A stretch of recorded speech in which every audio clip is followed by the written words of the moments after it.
Now let's meet the starting lineups for today's game. First for the visitors. Number 1, Macy Buchanan. Number 2, Grace Corey. Number 3, Emily Wilms. Number 5, Carly Regal. Number 6, Logan Fox.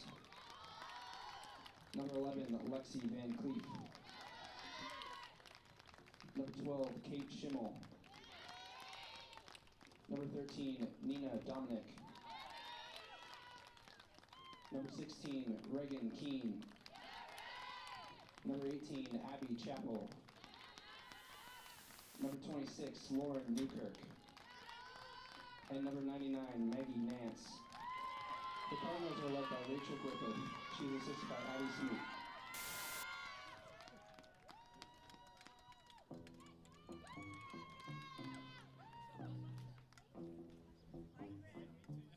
And now let's meet the starting lineup for your Capital University Comets.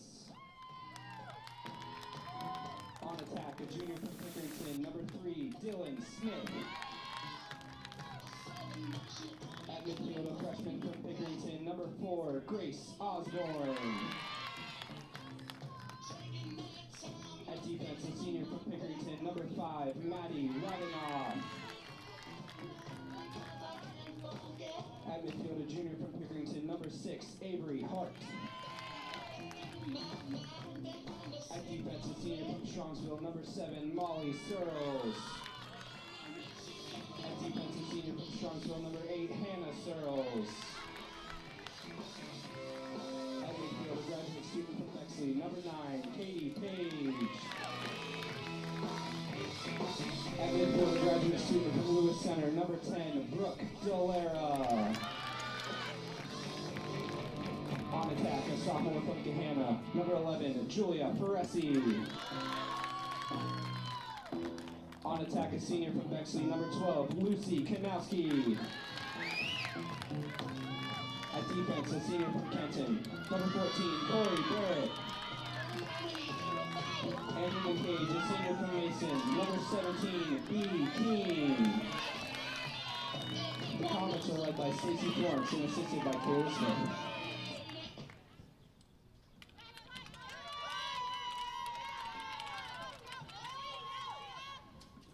And now, fans, it's time to honor America. We invite you to rise and remove your caps for the playing of our national anthem.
Welcome into Permore Field here at Burnmore Stadium. Tonight, the playoffs begin, and the undefeated Comets are back to it. We're going to have Jonathan Brown here with you today, and Jonathan is going to be a good one today with our Riders. It is a matchup of OAC conference play here now in the Big Boy Tournament, and we're going to see who's going to take it away here. The Comets come in unbeaten, as we said. Otterbein won their last contest. Their playoff game was last Saturday to earn a spot here. The best 4 teams from the regular season made it to this point of the OAC Semifinals. No surprise there. John Carroll, a home team in the 2-3 matchup, took care of Mount Union earlier, and now the Comets looking to do the same here tonight.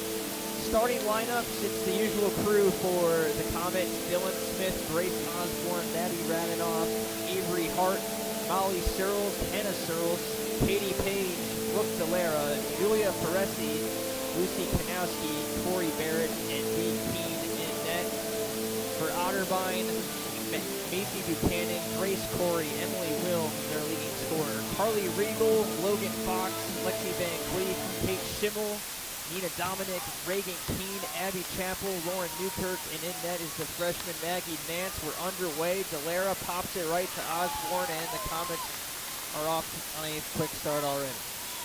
First possession pass goes inside to Kanowski, and Nance already takes it away. So not even 13 seconds in, and the Comets unable to come up with a quick strike goal. Now in a triple team defensively. Otterbein can keep it. Expect both teams to come out here strong and start off fierce. It is anybody's game here, and who wants it more? It is a really good matchup, as we mentioned here, between the rivals. Anytime you get Cap and Otterbein, it's fun. Add the playoffs to the equation, even more fun. The Comets won the first matchup in this game 19-8. And that was kind of the first game where we realized they were going to dominate this OAC regular season.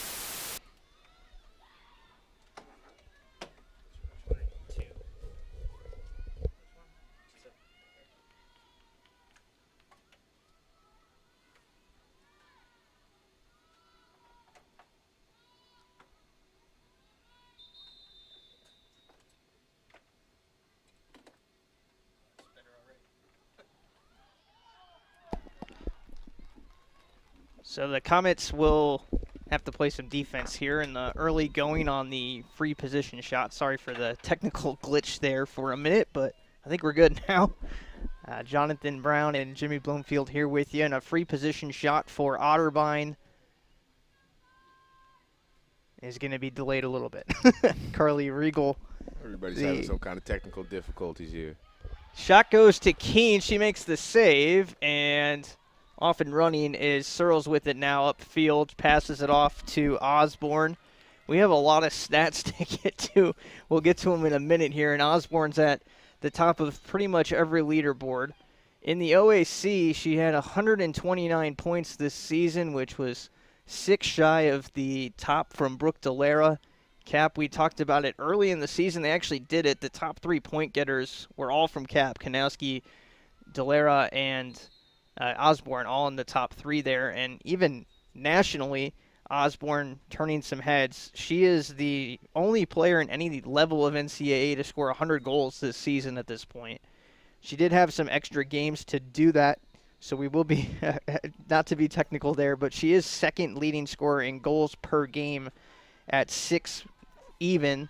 There's another player from Bryn Athen, Peyton Gormley, who's averaging 6.09. That's the only player higher than her at the D3 level. And Brooke Delera ranks 5th in points per game nationally as well, 7.9 points per game. Jonathan, we normally don't talk about national rankings for where people stand here. It's usually kind of a conference thing that we look at, and just kind of speaks to the level of season that these teams, these players have had individually. Well, it's not just a solo dolo job here.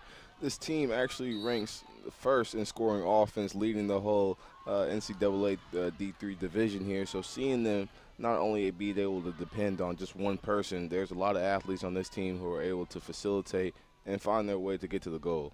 Yeah, 19.88 goals per game is the number. That's number 1 in the country, as Jonathan mentioned. They're 4th in scoring margin as well at 12.82 goals per game. That's their average win this season.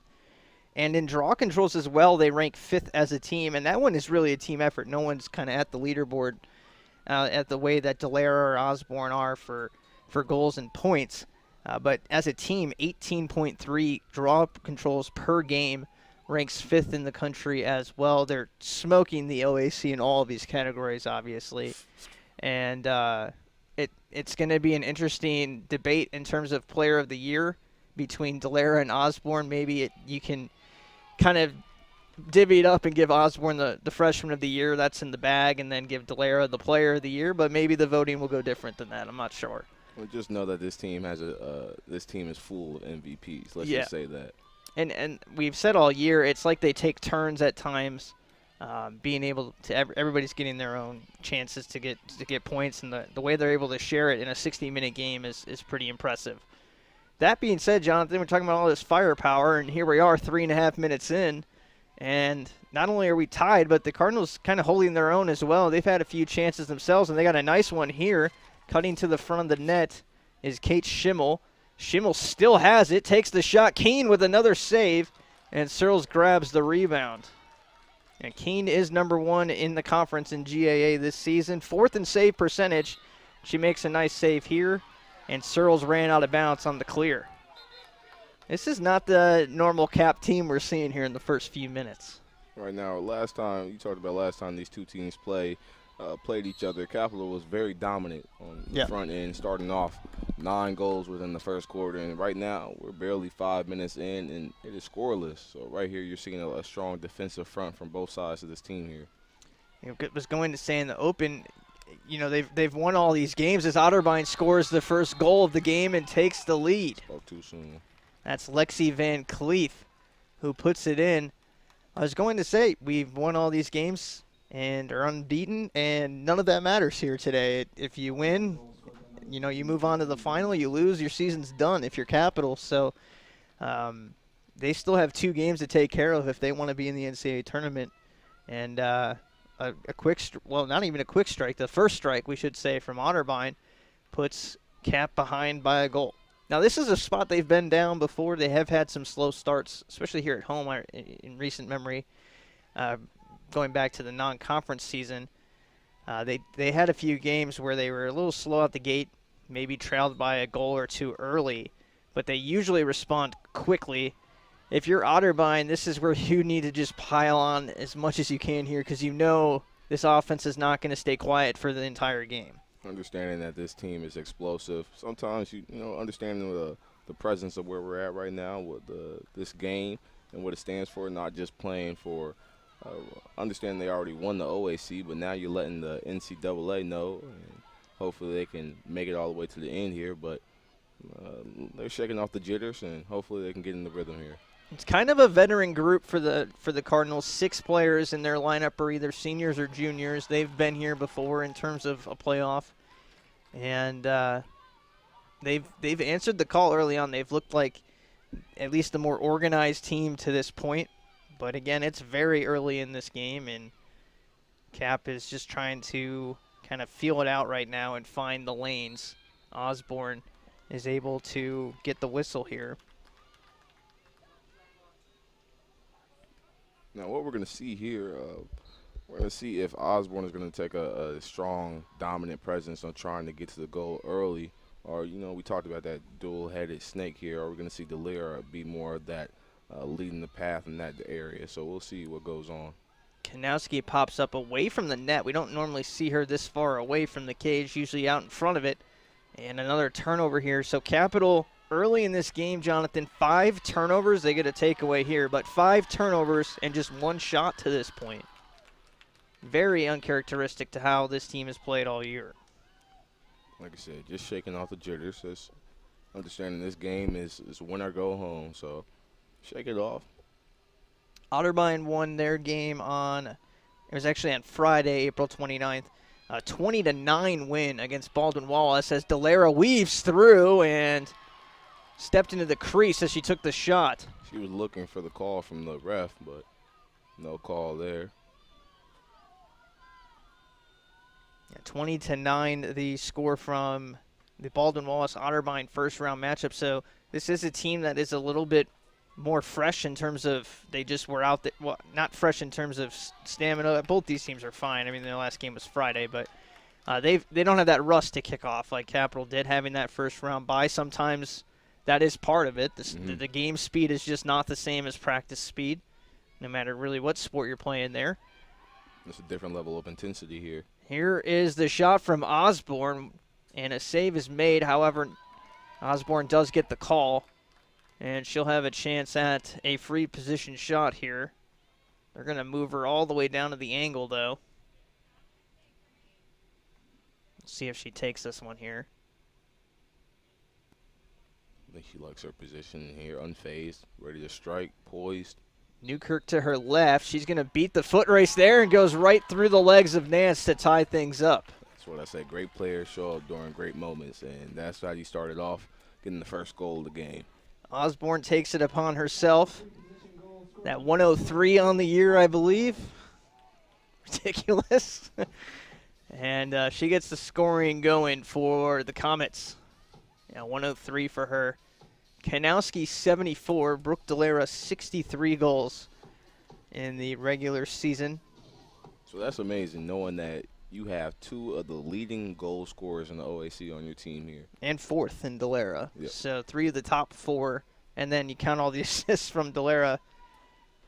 That's honestly almost as ridiculous as the 100 goals that Osborne has.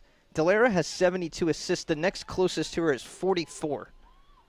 Just literally on her own planet in terms of the assists. She's been number 1 all year. No one's been close the entire season. Jeez. There was a lot of single game records that fell throughout the season here, both team and individual. And by the time we're done with this season, there should be some big team records and individual season-long records rather than game-high records that will also fall. Some already have fallen. And Delera became the points leader in program history as well this season. She's going to have to hold off 3 more years of Osborne, but she'll have it for at least a few years. Delera's shot goes wide here on the free position. Osborne behind the net, as is Avery Hart. Osborne sprints to the front of the cage, takes the shot, goes wide off of Hart, and closest to it is Hart. Peresi calling for it and gets the pass from Hart on the reinsert. 55 seconds on the shot clock, so plenty of time for Cap to work with. 7 minutes left, first quarter action. Still 1-1. Low scoring start to this one. Delera, pass inside. Osborne has the back off, has 3 defenders, still weaving, fakes a shot, fakes a pass, and now gets pushed out of the zone. Carly Regal, really good defense there, one-on-one with Osborne. Now Osborne gets a switch, has a mismatch, flies in, weaves around one. Unbelievable effort. They tried to put the whole team on her, couldn't stop her. She got Kate Schimmel on a switch there, and she was not able to stay with her. Regal did a fantastic job, again, of pushing her out of the zone. And then once she got out of the zone, out of that circle, Osborne got the switch defensively, liked the matchup, and then went to work with the fancy footwork, and Osborne has 2 today. At first it looked like Otterbein was doing a great job of holding and maintaining, making sure that none of the Capital Comets are able to get inside within the crease. But Osborne was able to get a one-on-one matchup, and it was not in their favor. And able to take a nice little lead here, making it 2-1. So we talk about all that experience in playoff games, and sure enough, the freshman is the one kind of taking it over right now for Capital, reclaiming their lead, first lead of the day, we should say, but reclaiming control of the game. And just as we say that, the Cardinals win a big draw to have a chance to at least tie this thing and give their defense a break, too. We'll see how Otterbein can respond. They're here. stacking everyone to the left of the goal. Now cutting to the front of the net was Logan Fox. The pass wasn't there, and they set up a different formation now. Lots of cutting to the cage here. Pass was inside to Regal, and I believe she's going to get a free position shot out of this. At first it looked like it was deflection, like it was tipped. Regal, a sophomore midfielder out of Hilliard, just down the road. Regal lost it. Good pickup there by Van Cleef, who's also from the same high school, Hilliard Darby High School. High school teammates of Regal, and maybe some chemistry was there.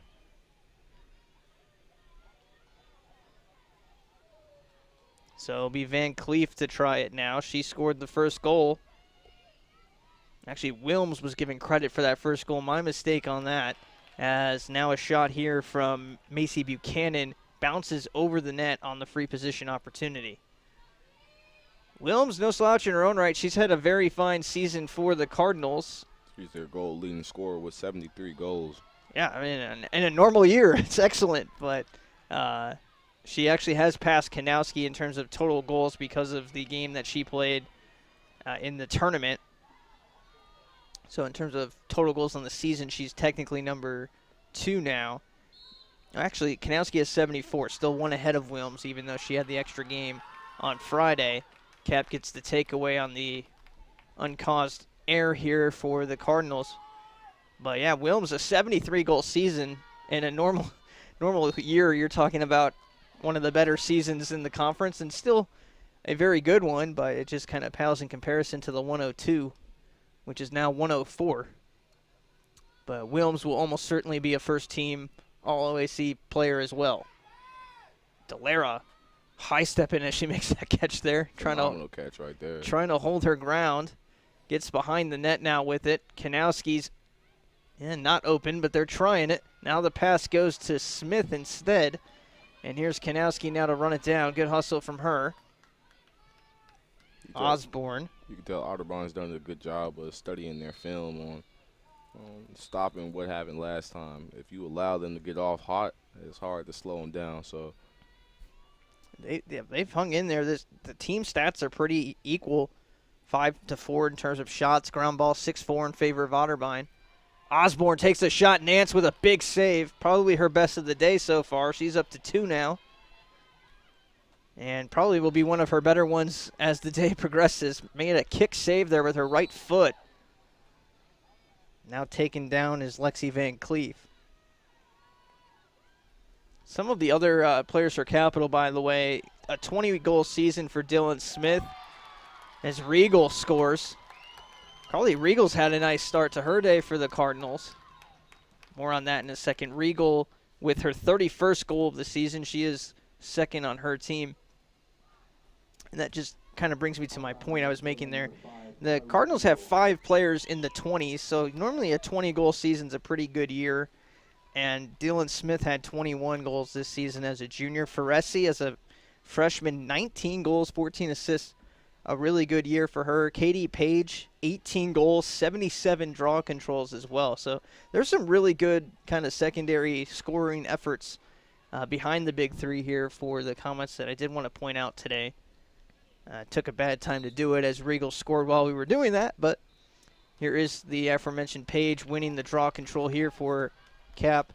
She has 77, and Osborne has 110. So between the two of them, it's 187 draw controls this season. I think she leads, if I'm not mistaken. I think she leads the conference in draw controls. Osborne? Yes. Yes. Which is just kind of, another another accolade for her. And Katie Page was the one who set the individual record earlier this season. I think she had 14 in one game it was. The only category Osborne isn't within first in is assists. She's actually 4th in the assists within conference with 27. So she knows how to score, but she knows how to facilitate as well. So far, Kanowski has been quiet. Delara has been pretty quiet. And the rest of the team has been very quiet. It's been the Osborne show, and that's about it so far for Capital in the first 13 minutes. Nice pass from Delara there. And there's her making an impact. Not in the scoring column, but once again another assist. And nothing you can do there for Otterbein. That's a dynamic duo right there. A little Kobe and Shaq right there. You get them going. It's hard to stop this game, but nice little assist from Delara. First quarter hat trick for Osborne. Big games, the Stars come to play. Here we are. You said it best. Big games. Who shows up? Big players show up in big time moments. 3-2, Cap regains the lead. And like I said, nothing Nance could do there. That is just a good pass, and before she could even find the ball, it was behind her with how quick the release was there from Osborne. Delara pops it into the air. Osborne runs it down. Another draw for her. Fakes the pass behind the page, faces a double team, and just runs right through it. Osborne looking for help. Oh, that was a hit to the head, no? They call it just a push. And they'll whip it around the rotation now to Delera. Delera trying to weave her way inside. Pass to Kanowski. That was, again, another filthy pass. That would have been a goal. Oh, yeah. That would have been a goal. That's an assist right there. You gotta score on that kind of pass. And they call it dead before Kanowski really was going to score. I think half the time, even more than half the time, I'll say that point in a second here. Delera's got the free position shot. Takes the shot. She got hit on her stick got hit as she shot it there, so it came out weakly. And it was fielded by Nance. I was going to say, when they blow that play dead, I bet the officials had no idea that Delera was going to find someone on the receiving end of that. It looked like it was just kind of an errant pass, and she got hit as she threw it, so it's a good whistle. But Kanowski and Delera on the same page, even more so than Osborne and Delera are. They've played together for 4 years now, both seniors, and Delera graduate senior. So obviously those two have insane chemistry, and Kanowski is dangerous in front of the net. Didn't get a chance to show it there. Well, if you see most of their goals when they're two in sync, when the two of them are in sync, it's a lot of motion play down low in the crease from Kanowski. Delera, pop pass from Feresi, and she shoots it wide. Kanowski was screaming for the ball in transition. They didn't get it to her. A minute left. Kanowski, a very good season. Pass inside Delera. They go backwards on it. Normally it's Delera to Kanowski, but they flip it that time. And it's just as effective. Delera's in the score column herself, 4-2. I know school's out, but they got history and they got chemistry. Graduation this weekend here on campus. Jonathan's excited to be done with his academic year. You got track tomorrow, though, right? Yes, sir. OAC conference. We will be right where our lacrosse guys are at right now. We'll be in Barrow, Ohio, Baldwin, Wallace, and checking in on them with about 3 minutes to go in the first quarter. They're currently down 2-0. That is a 1-5 matchup, I believe, in the men's side. So the Comets trying to pull the upset off there, hanging around early on. You know, the Comets, the men's lacrosse, they were able to take care of the Otterbein Cardinals. I believe that was this past weekend. Yep. So the women trying to replicate that effort here. And it's kind of across all the sports, been kind of a rough year. Otterbein's had the number of capital for sure, but knocking them out of 2 spring playoffs would be nice. Pass inside. This is Regal again. That's a tough shot that she just knocked down. I don't even know how she had an angle to shoot there. This is why I love the tournament season, playoff season, however you want to call it. Everybody goes deep into their bag of tricks. Regal with 2 in the first quarter, and it's 4-3. The scoring picked up here at the end of the quarter. We got there. Both teams on pace for double figures now. After it was a 1-1 game 8 minutes in. Knew the offense would come here eventually. The lights are kicking on as well. Kind of a ish day here, 50 degrees or so. A little cloudy.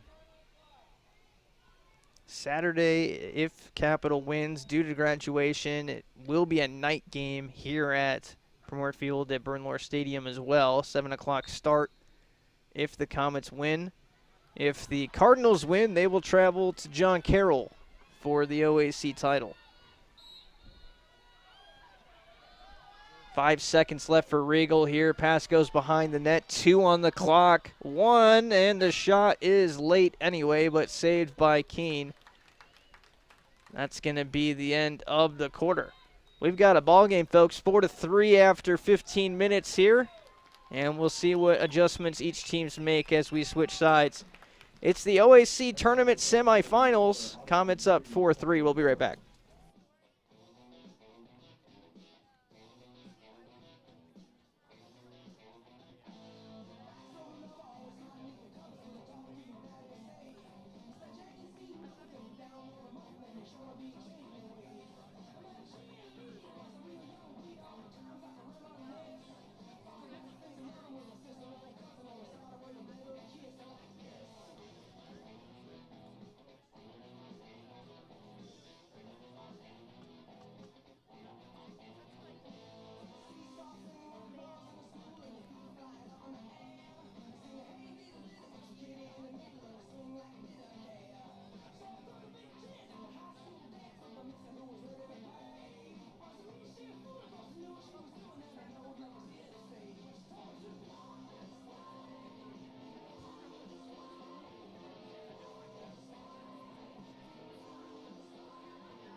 Yeah, welcome back to Permort Field here at Bernlor Stadium.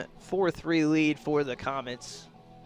A little bit of a change in the draw control circle here as Osborne is going to now take the initial draw here on the dot. Osborne is on the flank, or Delera's on the flank to the left. Osborne leads the team in draw controls. We've seen Delera on the dot a lot, and then it kind of just cycles through a number of names we've seen take it. Osborne, Smith, Paige herself has been there. They've gone down to Audrey Kilgallen at times. But today they're sticking with the three that you'd expect to be in there. Delera, Osborne, and Paige. The draw this time goes to Otterbein. Regal right to the front. That's a defensive breakdown. And Keene had no chance. 13 seconds in. That's how you start the second quarter off. And no one picked her up. Regal just walked right to the front of the net and scored. Yeah, I got a sense, a little throwback that this might be a little Aaliyah back and forth matchup here. Going back and forth here, and right now is a tie matchup now. And Cap is looking for answers in the draw control circle. And we mentioned they have the 5th most in the conference per game this season, but part of that is they have so many draw controls that the percentage is probably not up there in terms of the tops, but they have so many opportunities to get them. Interesting formation this time. They have Osborne with 2 behind her to the right, no one off to the left. Osborne got hit in the head and doesn't have her goggles on. I don't know how that's not a call. And she's still trying to mess with the equipment here as Cap turned it over, and now that might be a yellow. Yeah. Hit to the head there from Avery Hart. I believe that's a 6. So Osborne gets hit in the head, loses the goggles, no call, and then Hart does the same, and she got caught. Understanding that this is not only a tournament matchup, but this is a rivalry here. So hopefully the refs can understand that it's going to be a very physical matchup. Man up opportunity now for the Cardinals. Huge opportunity in this game to go right back to the hot hand and Regal. Regal right around Searles. Nice jab step inside, passes it off now. And a pass into traffic. Katie Page comes away with it, and she's off to the races. Cap has numbers here, 5-on-4 the other way, even though they're a man down. They need quick passes. Go, go, go. They're slowing it down. They still have numbers. Feresi, Smith, Delera on the weak side, and there's a whistle before the shot. I don't know what the Cardinals were doing there. It took them forever to get back. And they had an extra player. They were able to get that shot off, but the whistle went off. Trying to deliberate and see what's going on here. So it's going to be a free position for Delera. Interesting choice here. You can shoot, obviously, try to score. But you also have 1:20 left on the penalty. Delera jumped early before the whistle. Delera not happy. Going to want to have that back. Just a mental error. You bounce back from it. So that's kind of the worst of both worlds there, but instead, and Otterbein coughs it right back up. I was going to say, either Delera shoots there, gets a good shot off, and either scores or at least had a good scoring opportunity, or you play it slow and run this penalty time down. They didn't have an opportunity to do either with the false start there, but the Cardinals give it right back. They've played far from a clean game themselves. There's been 17 turnovers already in this game. Shot, and that one went in, and then Osborne slow to get up as she took some contact after she took the shot. Apparently, she cannot get a call today. That's a lot of contact after the shot. Osborne's goal will stand. He's starting to get that LeBron treatment. Not going to get no calls. No. That's her 4th of the game. Feresi's going to get on the stat sheet with an assist. Still 39 seconds on the penalty. Osborne, fortunately, okay. It'll be Delera and Osborne in the draw down a man here. Or no, Paige is able to stay on the draw, so that's a good news here. Sometimes on the men's face-offs, you're down a guy. But they're able to go 3v3 here in the draw. So if you can get possession, they'll probably kill off the rest of this penalty. Osborne rips it back, and then a hold is called. Page was held, gets the draw control for the Comets, and that'll, like I said, do it for the penalty. 25 seconds for Hart. Delara spins around the net, shoots, and a flag is thrown. That's going to be a free position shot once again for Delara. I guarantee this one she makes. All right, we'll see. Left early on the last one. She is pretty deadly. 15 for 19 on the season. That's about as good as it gets. 78%. Look at her repositioning, making sure she gets right. The last one was a mental error. This one right here, she capitalizes. She's had 3 shots. 3 attempts. This is her 3rd free shot here. Looks left. And had to get creative there. Good defense from Otterbein. And Nance makes the save. Not exactly Rasheed Wallace there. 5-4 Cap still leads on the Osborne man down goal. Both teams at full strength again as Hart gets out of the penalty box. Cap is hounding in the transition here. What is this call? Oh, timeout was called. Apparently. You see Coach Florence getting into it with the ref, trying to get better understanding of what. Otterbein was able to get a timeout. That got hot quick there at midfield. There was the entire team pretty much for Capital, and they were trying to get a really quick takeaway. They weren't able to. And there was a penalty actually called against Otterbein. I must have missed that. Reagan Keene was sitting in the box, and that might have been given out after the goal. She might have actually gotten the call there for that one. Let me double check on the play-by-play here. Yeah, the yellow card came right after the goal, so they did call the contact there on Osborne as she got her 4th goal. But 5-4, thoughts on this one? And did we expect it to be 5-4 here at this point? I thought Wasn't expecting it to be this close so far right now, but I'm loving it. I like how the Cardinals are coming out here and not just folding and making the team the true champs here. They got to fight for it. It's not going to be a cakewalk. John Carroll, meanwhile, didn't have much difficulty with Mount Union earlier today. And surprisingly, here in the 1-4, this has kind of been the tighter matchup. 22-14 win for John Carroll. Kind of insanely high-scoring games in the OAC this year as opposed to normal. I think the offense, the recruiting is starting to kind of come through here. This is a very young conference in terms of its lacrosse programs. Coach Florence is in her 9th year here. That's been all 9 years for Capital. And, sometimes it takes more than just 1 or 2 recruiting cycles to really make your name out there. And I think this season is obviously going to draw some attention to Capital here and maybe give them some access to some higher-level recruits as well. Exactly. You talk about Coach Florence, who's been here. It's her 9th season. Actually just got her 100th win. Kanowski in there with the goal. Believe that was Page on the setup from the top of your screen. And there's the 3rd wheel there getting in on the action. The celebration, the reaction from Kanowski, letting her know this is our field. As you mentioned, Coach Florence did just pick up her 100th win as well, and very accomplished here. And obviously, she's having the best season she's had here leading the Comets as they try to win their first conference tournament. Finally got over the Mount Union hump, and I think that's when it kind of got real for this team, when they were able to win against Mount Union and do it in such convincing fashion.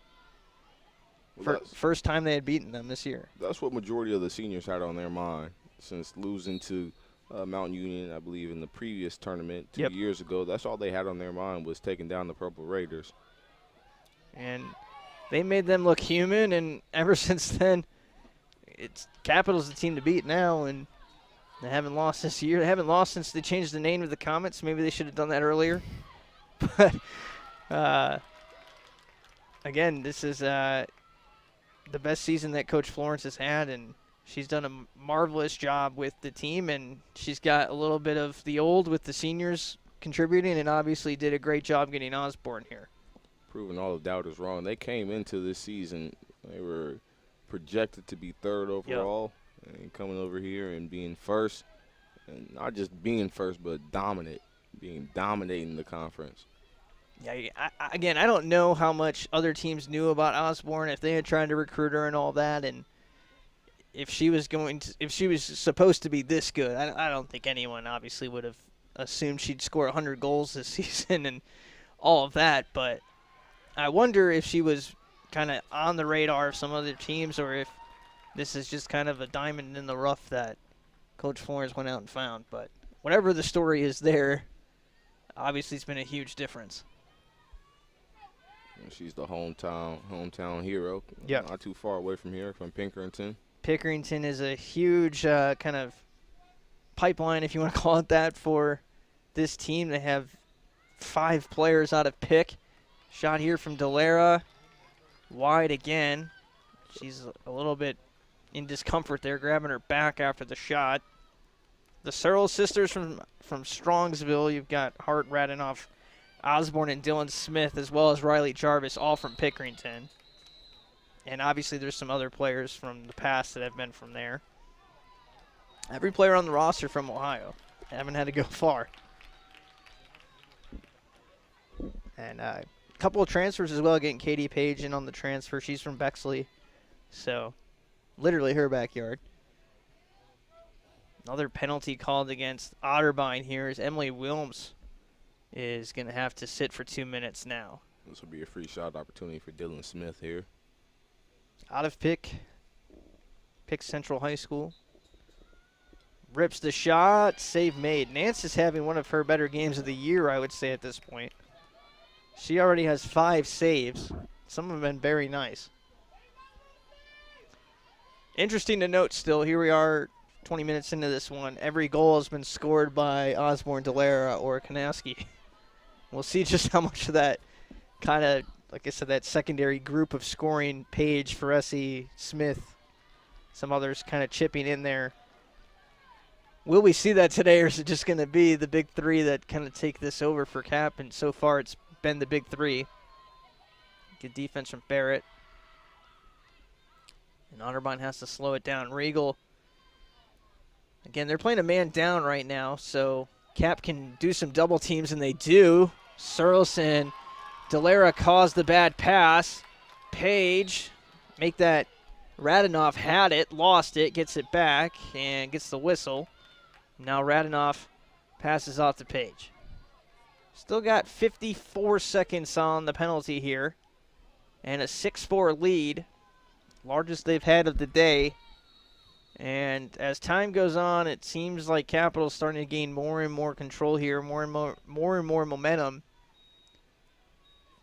It's been kind of a slow build, though. We haven't seen that much this year. It's usually kind of coming out fast. Yeah, pace, big time first quarter scoring, and usually they're up by about 3 or 4 and playing with some comfortable leads. Well, you said it best, having that that bye and coming off the intensity in practice, it definitely changes. Kanowski from Osborne.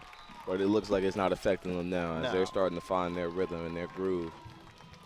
Kanowski this season, again, 74 goals. She would have, I believe, had this single season record for goals if Osborne didn't have 100. Again, I can't emphasize how many goals 105 or whatever it is now is. Like 70 goals is a really good season, and it just gets completely ignored almost. But the point on Kanowski, she's been battling kind of injury. I haven't officially said anything there, but just watching her play, she had some arm discomfort earlier. She had a brace or some sort of pad on her thigh that she wore 3 or 4 games kind of towards the end of non-conference. And she had a stretch where she scored like 2 goals in 3 games or something like that. And again, I don't think anything was ever kind of announced that she was hurt or anything like that. Just playing through some nagging kind of thing. There's no brace on today, and she's definitely full go. And you can see the difference she makes when she is not limited at all. Delara. That was in. That blew that whistle. Yeah, Delara, I don't know how she got it in, but she did bounce it home. But like you said, the whistle for the free position. You don't get that kind of continuation here. This will be her 5th free position. Hasn't scored yet on one, right? No, ma'am. No, sir. No, ma'am. She, again, 15 of 19 on the year coming in. Off the crossbar. One of those days. Goes high off the crossbar. And Otterbein gets possession.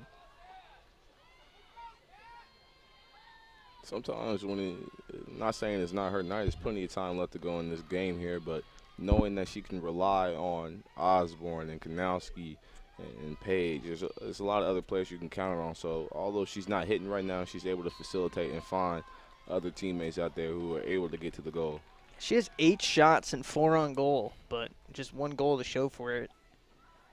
Whereas, for example, Osborne has 6 shots, 4 on goal, 4 in the goal. 100% shooting percentage.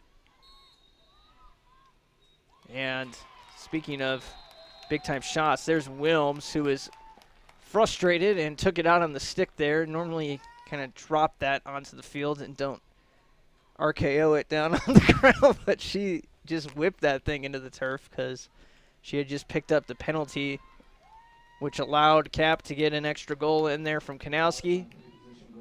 And Wilms kind of makes up for it herself.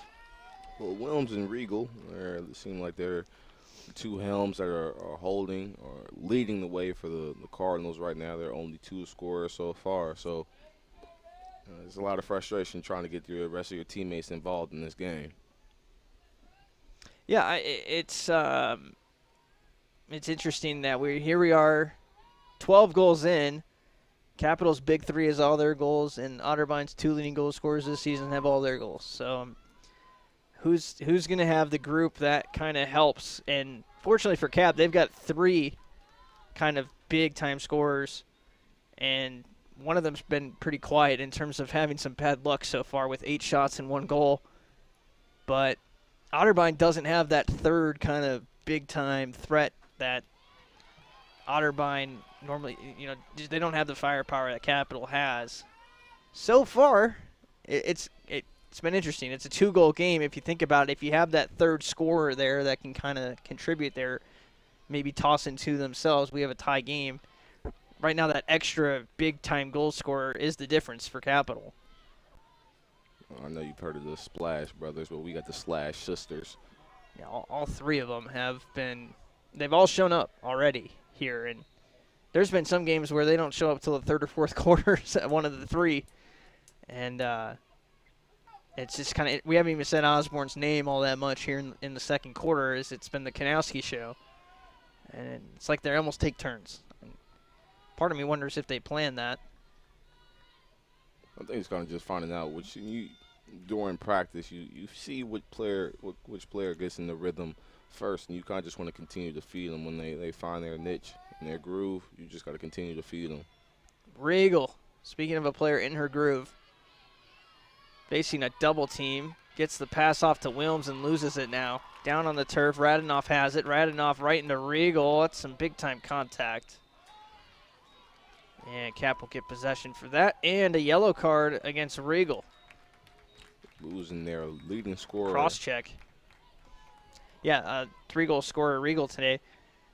The bigger news, I guess, here, both now Wilms and Regal have picked up a yellow, so if they get a yellow card, they're done. And that's their 2-goal scorers right there. If one of them picks up another, I think you can put a nail in the coffin there. It's not something that you want to have.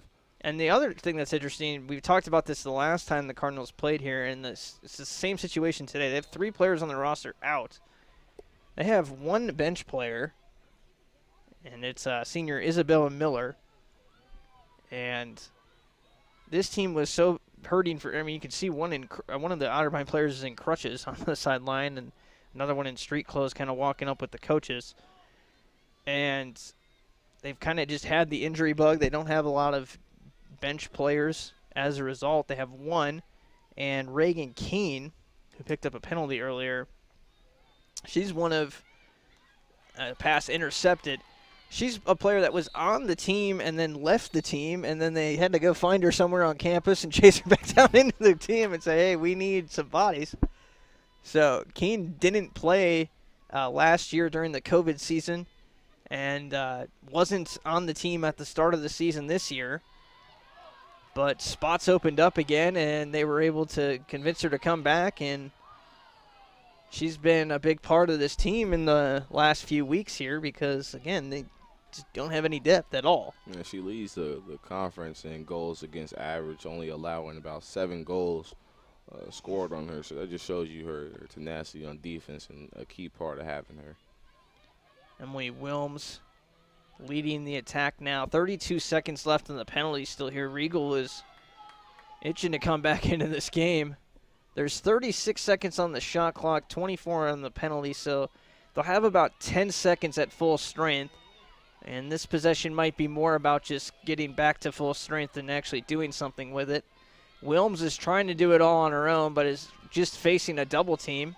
That was a nice little switch off from Page to Radnoff as Wilms kicks it off. Now Delera. 2 seconds on the penalty. They're back to full strength. Cardinals have 5 seconds. Got to just shoot it here. And they're just going to run it out. Pass goes inside. It's late. Oh, they had it. No, that's not a goal. You heard the horn just as soon as she let it off. Buchanan threw down the stick and started to celebrate, but that not even the shot was late. The pass was late. It was still in the hands of, I believe that was Wilms who sent that pass up. It might have been Newkirk, but whoever made that pass to Buchanan was still in their stick when the whistle blew, and now Osborne gets it on the other end. She got 5 on it, and that's 5 goals on the night. That is a punch in the mouth, too. You think you score on one side, and then, 15 seconds later, Osborne on the other end makes it 8-5, a 3-goal lead now for the Comets. Starting to feel a little bit more comfortable. Well, that's for the Cardinals. You just got to be aware of the play clock. You knew it was winding down. Got to have some help. And the coach has got to let you know it's 10 seconds on the shot clock. You got to get back, too. I mean, you're trying to set up that goal, and then you throw your stick down to celebrate it, and you know it's late. Maybe you're trying to sell it, but it wasn't close enough to even sell it, and I think that kind of led to the goal on the other end as they were a little bit slow to get back. Yeah, the discombobulation, and everybody wanted to celebrate, but it's no goal. And that's part of this game, too. There's whistles, and you can get jumps on players. You hear the whistles. Sometimes you stop, and that free movement that got added into the game a few years ago changes things now. You have to be moving back. If the whistle blows, get back. Doesn't matter what the call is. You can hear the call later. Get back, and, if you didn't need to get back, it's better than the other option of waiting and then realizing, there goes the player I'm supposed to be defending 10 yards ahead of me. Creates easy scoring chances like we just saw for Osborne. Delera slowing things down. Capital outscoring the Cardinals 4-2 here in the quarter. Ferresi takes the shot. Ottermein's going to have possession here. No one at the X for Cap there. She was looking for that ground ball magic, just unable to get the bounce. Some of this also self-inflicted on the Otterbein side. 3 penalties here in the second period. And that's been part of the issue here. So, well, red flag for both teams is that they already have double-digit turnovers. Yeah, and that was from the jump. A lot of those. Regal shot goes wide. You're the Cardinals. You got to get this thing down to 2, I think, to feel good. As we approach this 2-minute warning, taking a look at our Capital men's lacrosse team is doing. They are down currently 8-1 right now. Baldwin Wallace has a lead over them. Still plenty of time left to go in that game. 13-3 on the year are the Yellow Jackets. Regal's shot was wide because she was hit with some contact, apparently. So she gets the free position shot. Delera to her right. Regal takes the shot. And I think she's going to get another one. Call somebody jumped early. Some contact on the shot again there. Page maybe with the late slash on Regal. So now Osborne is to the left and Delara to the right. Regal, shot, scores. What a game for Carly Regal. That's number 4. She got 4 on it, 4-4-4 special. She is keeping Otterbein in this thing. 8-6 our score. That puts the quarter back at 4-4 despite 3 penalties in the quarter.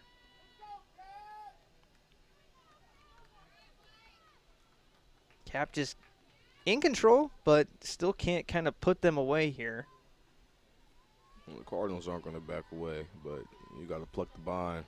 If you want to make a statement, you got to pluck it hard. That is the second free position shot goal for Otterbein in the game. Williams scored one on the last Otterbein goal. Almost with the Moss catch from the draw control. And that goal also snapped a scoring run of Cap had scored 4 of the last 5 goals before the Regal goal there.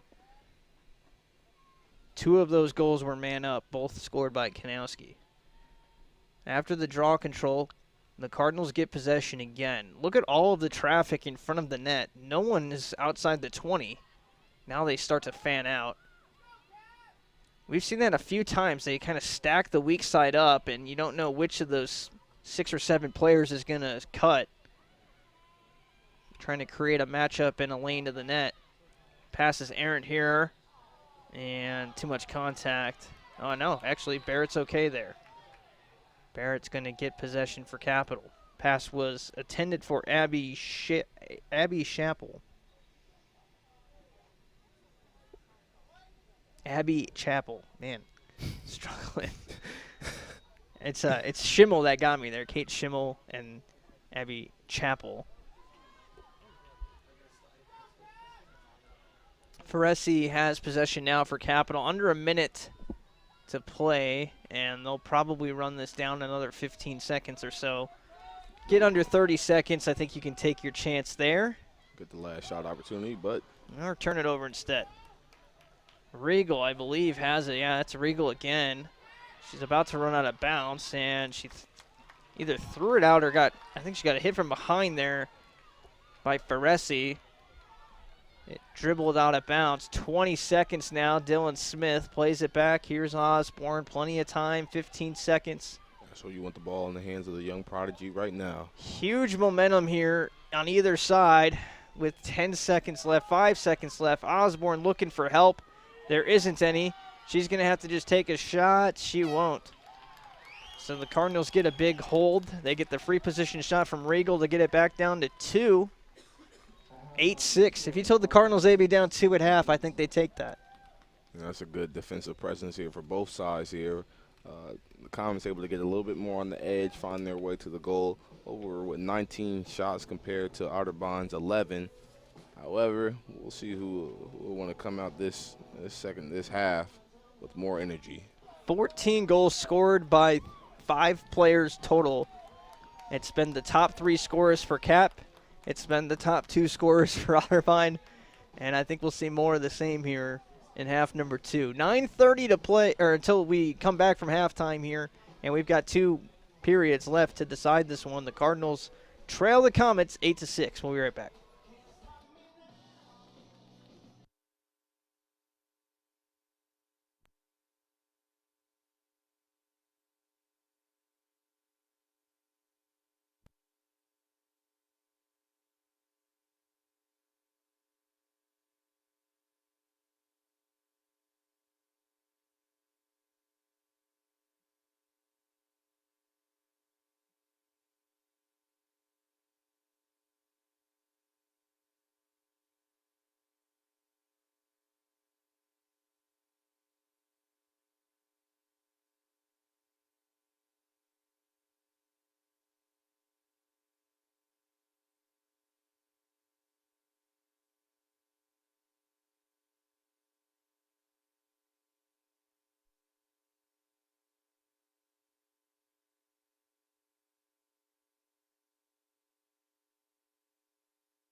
All right, we got 30 minutes left to settle this thing here in the OAC semifinals.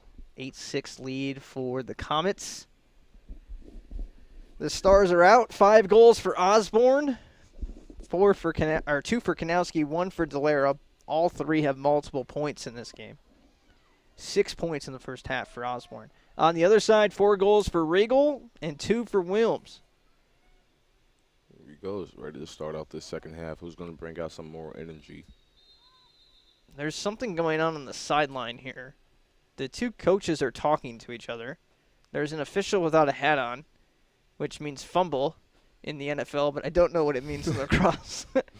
And now there's some conferencing going on at the scoring table.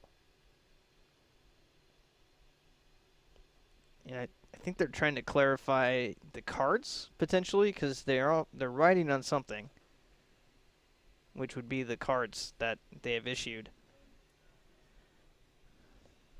Game clock's going to be reset here to 15. It ran down a few seconds. I don't know what happened. It started with the coaches, Coach Griffith and Coach Florence, going back and forth, not in an aggressive way or anything, but it seemed like they were trying to sort something out. The official caught wind of it, took their hat off, which, again, I don't know what that means. And whatever it was, it's been sorted out. All right, yeah. Well, let's play some lacrosse.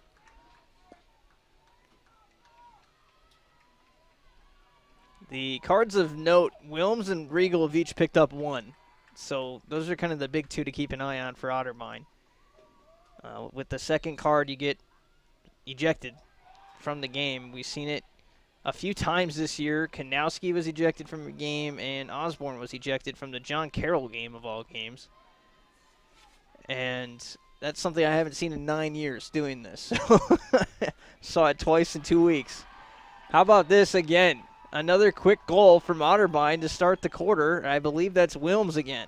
Like I said, that's who's going to bring out the most energy first, and they did it in the first half. They did it to start off the second half. It is Wilms. So she has a hat trick.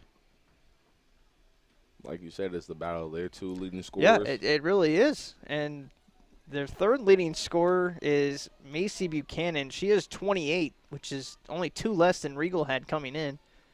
And other than the goal that she scored 2 seconds after the shot clock, she's been non-existent. She has 1 shot in this game.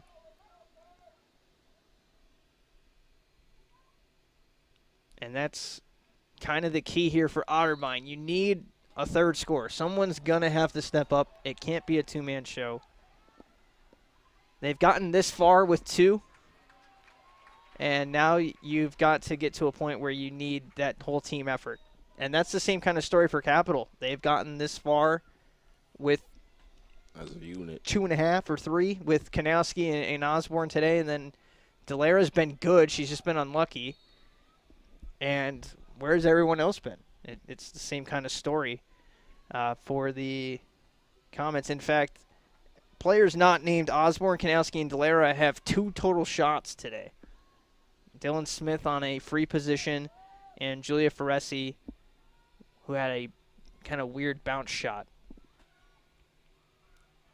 You know, right back to the well. It's Delera and it's Osborne on the finishing end. 6 for Osborne. That call and response. You score, I score.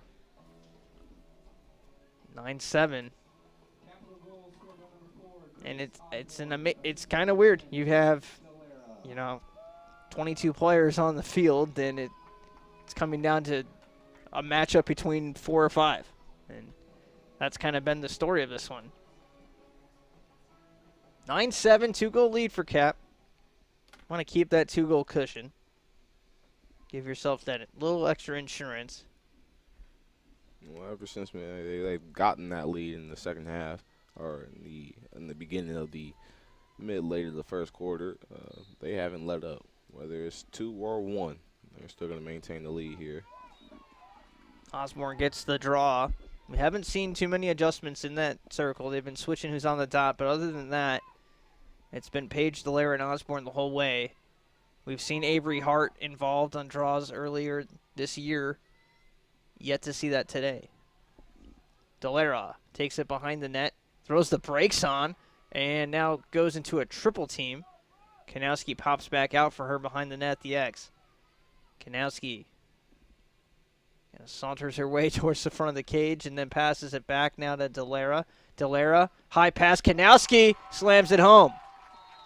It's the big three right there. That's the big three right there. It looked like Delera was looking for the motion either coming from Osborne or Kanowski on the backside, and she was able to get it to Kanowski for that goal. Delera is up to 3 assists now. She had 1 in the first half. She's had 2 in 2 minutes. Wow. So, starting to spread it out a little bit. She's known to be a facilitator. Told you she's got that in her arsenal where she can take over or she can find her teammates, and she does that well.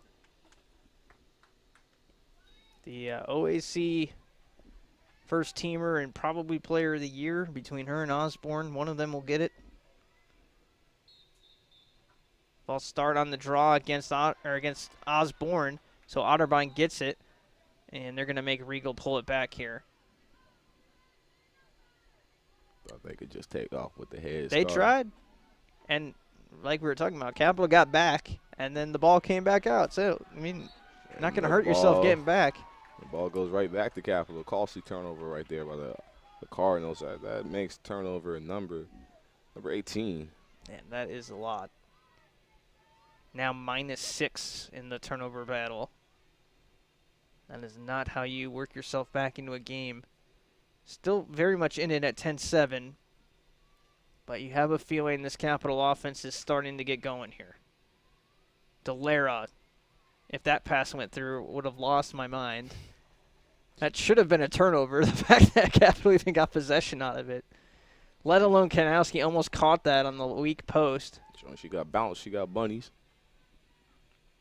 The angle on some of these passes from Delera, it doesn't make sense how the ball gets through sometimes.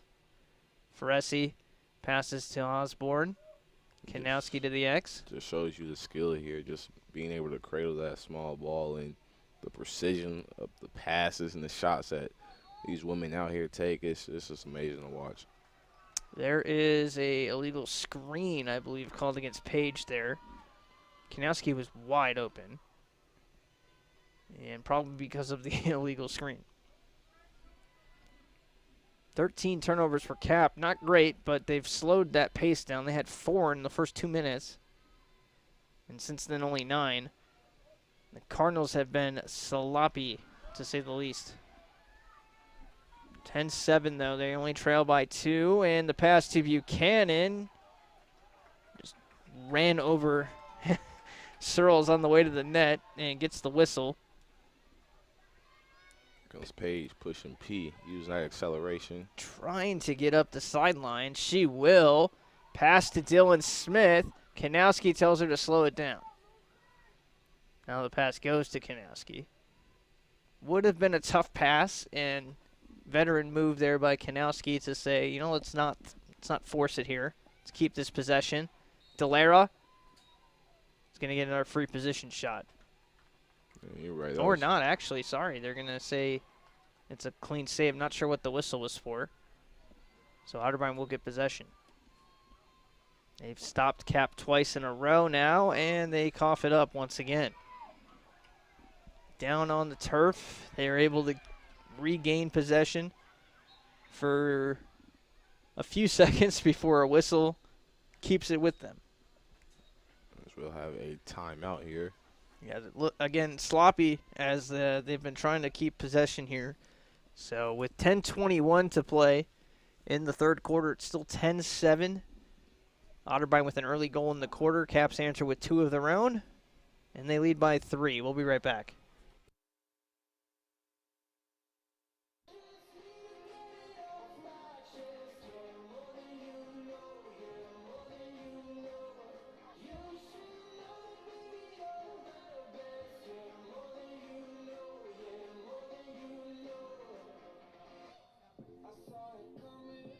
From miles away, I better speak up if I got something to say.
And welcome back to Burnlord. 10:21 to play, as we said. Pretty good crowd here today here at Burnlord as we move into the evening hours, past the 8 o'clock hour here in the Eastern Time Zone. Cardinals trail by 3. They have had no offense outside of Emily Wilms and Carly Regal, number 3 and number 5. They're going to need some help. Buchanan, somebody. Yeah, somebody stepping up. Buchanan has it behind the net. No one else even has a point. No assists, nothing. It's been a shot for Buchanan, a shot for Van Cleef, and a shot for Schimmel, and that is it. Emily Wilms, truck stick from Hannah Searles, or Molly Searles, excuse me. Hit the weight room. Somehow not a yellow card. We'll take it. Both teams have not gone to the bench yet. For Otterbein, they have one reserve player, so not much of a surprise, but Cap has not mixed anyone in outside of their starting 11. Shot, goal. Emily Wilms. Once again, I've said it about 8 times, a 70-goal scorer is a pretty good lacrosse player, and Emily Wilms showing why she's one of the best scorers in this conference. We got to trade for her, get top 4 in the conference. You need help from somebody, but hey, she'll have the cape on this team as Wilms is able to find her way to score again, and that's goal number 4 for her. She's trying. She's letting out a lot of emotion each time she scores, and it's like, come on, guys, let's go. We're right there. They are right there. It's a 2-goal game. They're in this ball game. They've been in it the whole time. This has been a much different game than the first time these two teams played. Nice snag from Paige right there. Yeah, big draw win there for Cap. At this point, you want to just limit runs. You're going to give up some goals, but if you can get them right back, it kind of lets some wind out of the sail on the other side there. The clock, not nearly a factor yet, but it will be soon, and as you continue to kind of space this game out, you want to keep that 2 to 3 goal edge here into the later minutes. They have not let Otterbein back within 1 yet since the first goal of the half. Osborne lost it. Oh, big collision. And it's like that. It is like that. I like that energy. I like that energy. Yeah, it was a good hit. And Avery Hart, I was going to say, has to be careful because she was almost ejected. That would have been her second yellow card. But she gets away with the hit. Osborne tried to give her a helping hand. She wasn't going for it. True. 8 minutes left in the quarter. Crowd chatter starting to pick up a little bit. Starting to get a little bit more intense here as we enter that kind of closing stage of the game. Still midway through the third quarter, but it kind of feels like it's go time for both these teams. Shot goes high, way high from Smith. Maybe the goal was just a little bit bigger. Or elevated in the air.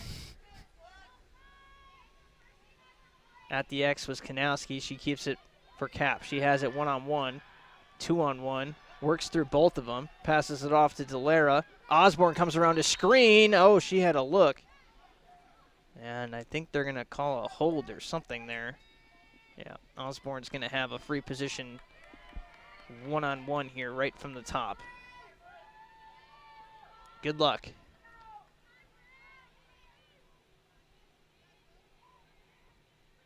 Osborne gets the whistle, takes the shot. Okay, save made, but late push. Believe Osborne's going to have another chance. Nance, what a save. She's been good. She was a little iffy that first game, I'll say it. Did not look that great. But she's a freshman, and as they say, the year's over. You're a sophomore now, pretty much. Got a whole full season under your belt. She makes a big stop this time, hits both posts with the stick, and she ain't going to make the save this time. It's hard to give him a second chance. You give her a second chance, he's gonna make worth of it. So Osborne, I had to double check. That's 7. That's right. I was losing count. She has 7. Otterbein has 8. Honestly, you're right. It's 3 on. Honestly, it's 3 on 2. It's 3 on 2. It's crazy that, like we said, 22 players on the field, and we're saying the same 4 or 5 names. 11-8. If that stays the same, Cap's gonna win this game. They have too much of an advantage at the top. Otterbein's gonna have to have some periphery scoring pitch in, or they're gonna run out of gas here. Or if they find a way, right now our leading scorer, the Capitals' leading scorer, is Osborne. So you're not stopping her, but if you can find a way to slow her down, possibly they might have a chance here. But you're gonna need some more involvement for the Cardinals on their side. You're gonna need just somebody. Yeah, and defensively, a lot of questions from Capital here today. Got 2 players that you should be focusing on at this point, and they cannot seem to make it happen. They have shut down Regal, but then that's when Williams has gotten going. So this is definitely going to open some eyes on the tape for them if they win this game moving forward. There's going to be some good film to learn some defensive things here, because there were a few breakdowns in this game already. And 2 goals within the first minute of 2 quarters already. And that doesn't even count the one where Regal literally just walked to the front of the net and scored unmarked. So there's been a few breakdowns. And a lot of this is going to be on the defense stepping up as well. Feresi passes to Smith, and the foul's called.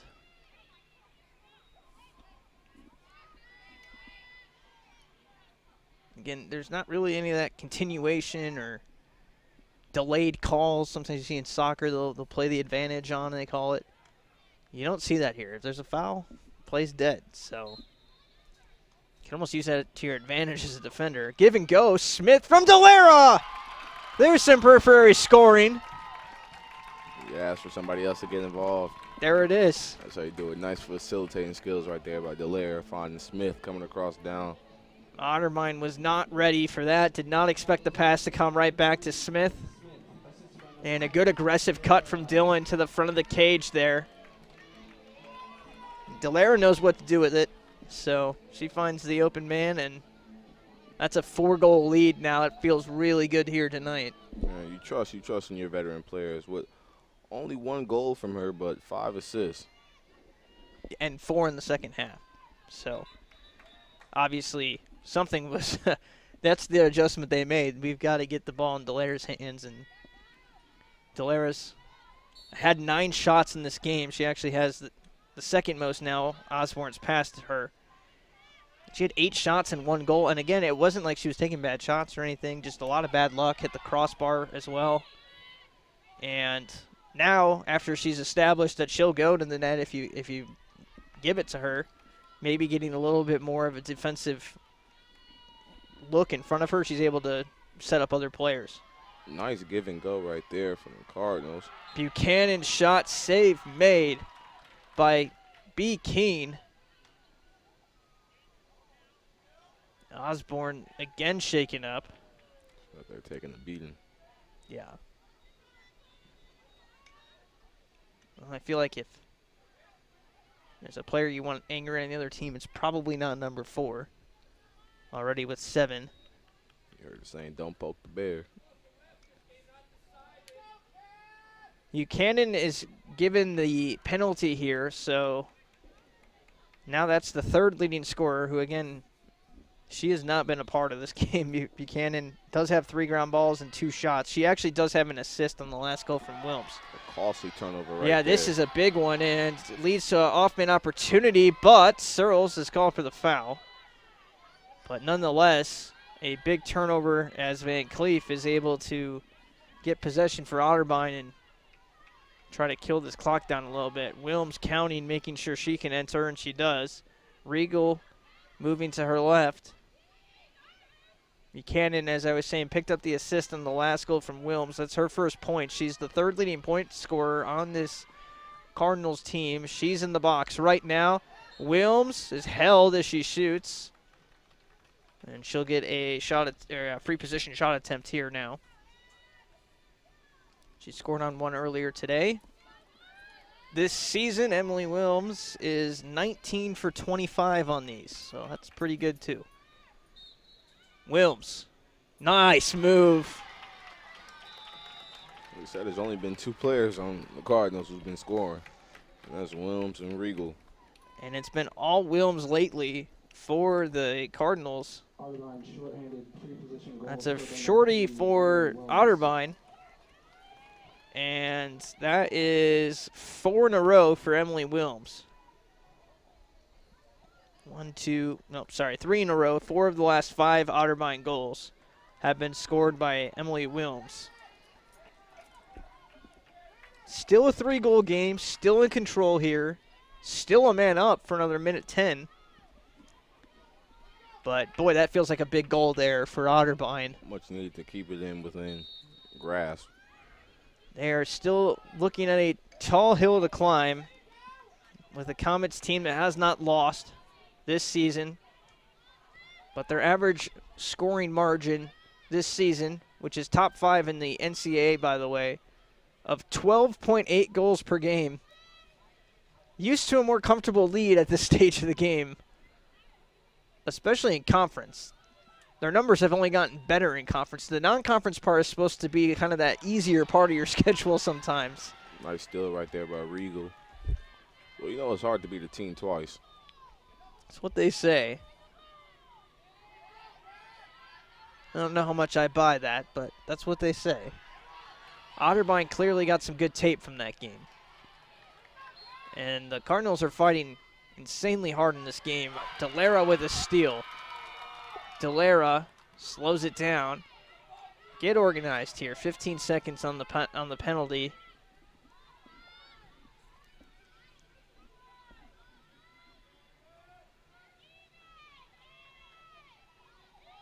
Buchanan coming back out of the box. You'll see her on the screen in a minute here. She's back and full strength. Now pass inside. Kanowski scores from Delara again. I don't know how that pass got through. Assist number 5 for her and goal number 4 for Kanowski. 6 points for Delara. And Kanowski, like you said, she's back. She's having a big game herself. 5 points, 4 goals for her. The Comets are doing a good job of they're maintaining this lead. So although it's not this large of a gap as what you would normally be expecting, they are doing a fine job of maintaining this 3 to 4 goal lead. It's been more of a slow kind of just steady onslaught of goals here.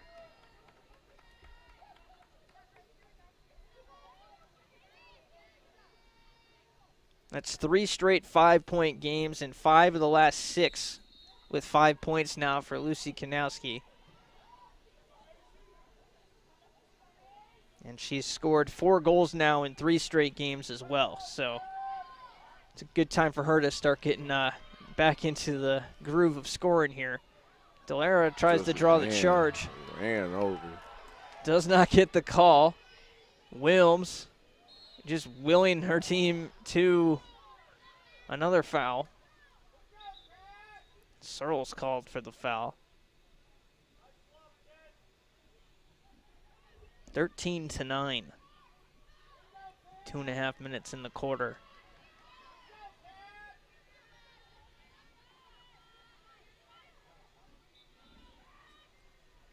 Otterbein was down 2 at half. And it feels like that's the number they need to get this back down to. At least 3, I would say, to feel okay going in that huddle. Win the opening draw and start from there in the 4th quarter. Regal's going to have a good chance here in the free position. She's been quiet since the early start. 4 goals for her. Takes the shot here. Keene comes up with a big one. Great save right there. And Cap's closest to it, too. Defensively, Corey Barrett behind the net. And a heads-up play from the senior to win possession for her team. Keene with the save, Barrett with the possession, and now it's Searles who gets body checked.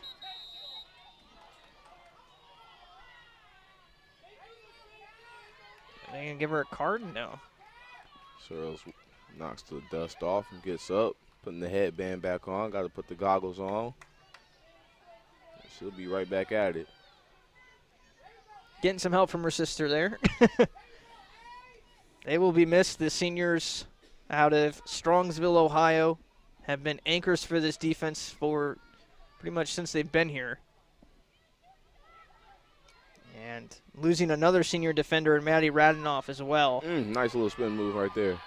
Delara hopping into the zone. The straight line speed that Delara has, she's able to still change direction so effectively. And pretty much gets fouled every time because she just moves too quickly. Delara immediately looking to pass. Feresi winds up, now shoots low, and scores! Hesitant with that first shot, but was waiting for her window of opportunity, and she took it. She was lining up for the snipe there and faked the shot, but kept the stick low and just kind of pushed it into the net. Fifth different Comet to score, and there's your, like we said, there's the key. Which of these two teams would have some other players kind of chip in? And the last 2 goals from Capital, well, Kanowski as well, but 2 of the last 3 goals, Smith and Feresi, giving Capital their largest lead of the day. In the first half, both the first quarter and the second quarter, they had the Comets leading the goals by one differential. But now, in this third quarter with about a minute left, they're leading up by 3. Yeah, they're taking over here in the third quarter. 1 minute left. They win the draw here. This game's starting to slip away for Otterbein, down by 5 now. Can hold it here for the last shot. Yeah. And Cap has got to their number here. They've averaged 20 a game in conference, which is just absurd, by the way. And here they are at 14 at the end of the third, so they're right on their pace. Pass! Oh, my goodness. Osborne from Kanowski. That might be the goal of the night. Wow, top shelf and everything there. That's pretty. It's as good as it gets. And Osborne has 8 on the day now. Jonathan's speechless. I don't know what else to say. Like, she's phenomenal. She is phenomenal. Big players making big time moments, and she is making her presence known. Not a lot of calls going her way. No, yeah, she's taking some contact. You said that. It's a good point. And she's involved in everything. Here she is on the dot now, ready to go. And has 8 goals under her like it's nothing. Pops it into the air, and she's going to run it down herself.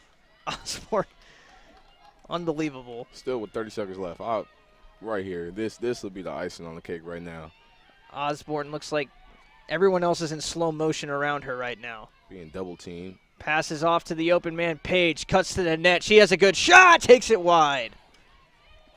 Delara trying to get it back in play quickly. She will. 13 seconds. Cardinals trying to get organized defensively. Delara pass into no man's land. Page is there. Shoots and scores. That one she got right there. And 1, 2, 3, 4, 5, 6, 7. They are up by 7 now. Delara threw that to no one, and it just happened to hit Page in a perfect spot. No defense in front of her. Page cuts to the net. And how about this little mini run from Capital to...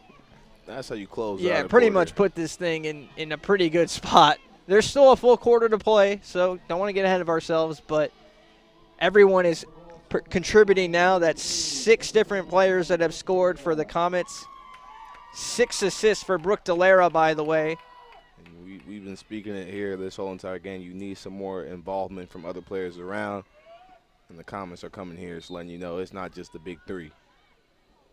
Pretty sure Delara has an assist on each of the goals for each Comet. They almost scored again, almost. Too. Kanowski tried it with like 3 seconds left. Just didn't have enough time. But what a run there. 2 goals in the last 30 seconds. And the Comets outscore the Cardinals 8-3 in that quarter. 3 goals in the final 1 minute and 11 seconds. And 4 goals in the final 3 minutes. And that turned a 12-9 game into a 16-9 game. We have one more quarter to go here for Bernlohr. We'll be right back.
Final 7 minutes of that quarter, Jonathan, a 6-1 edge for Capital. And not only that, but they spread it out. 5 different players scoring those 6 goals in the final 7 minutes there of the third quarter. And when we look at the end of this one, that's probably going to be the sequence that tells the story. That's how you captivate and end off a quarter. We knew Otterbein, they came out explosives to start off the second half in that third quarter, but it's not how you start, it's how you finish. And the Comets were able to get into rhythm and find their groove quickly to end off on a nice little run here.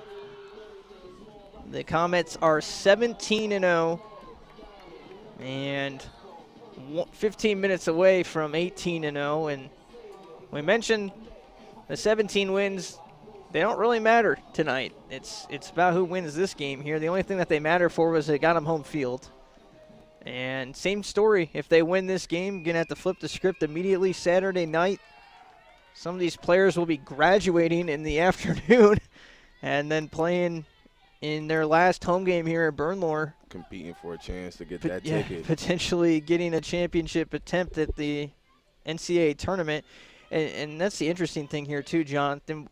For those wondering, I was wondering myself, they can't host a NCAA regional. Even if they were in consideration, that's another story. We'll get there in a second. But they would not be able to host because the field is technically 5 yards short on each side in terms of playing surface, so it doesn't meet the NCAA standard. So even if Cap was the number 1 team in the country, they wouldn't be able to host here at Bernlohr, which I thought was an interesting fact. But secondly, this team doesn't have any votes in the national polls. There's national polls just like football, just like basketball. At the D3 level for women's lacrosse, 25 teams ranked, and they're not even in that little subheading at the bottom in the asterisk with all the different, this team got 2 votes and this team got 20 votes, and they're not in that part of it. So yeah, when you look at the teams in the winning percentage in the NCAA, Capital is number 1. Yeah, I mean, they haven't lost, so it kind of says the story, and I think if they're able, we don't want to look ahead, but if they're able to get in the tournament, that's going to be where it's really interesting because the litmus test is there's so many good teams on the East Coast. That's where lacrosse is big. Obviously, it's growing here in Ohio and other areas of the Midwest. But, okay, Delara gets hit there, no foul.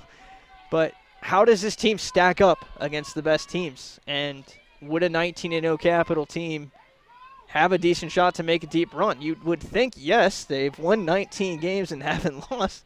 And they're not exactly beating up on cupcakes either. The non-conference, we talked about it. Every team they played in non-conference was in the top 2 or 3 of their conference from the season before. So they had a pretty competitive non-conference. They're winning games by double digits pretty much every game.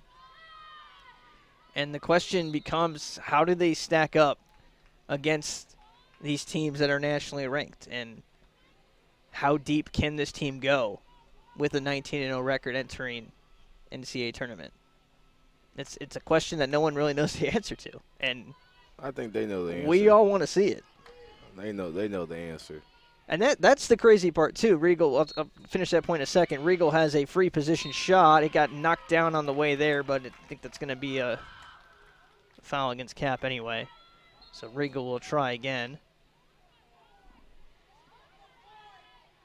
And we'll finish the point in a second here. He's going to try to sneak it in, but Regal's ready to go once again. Gets the whistle. Regal shoots, and save made by Keene. Rebound, Radanoff scoops it up. And Cap will control behind their own net.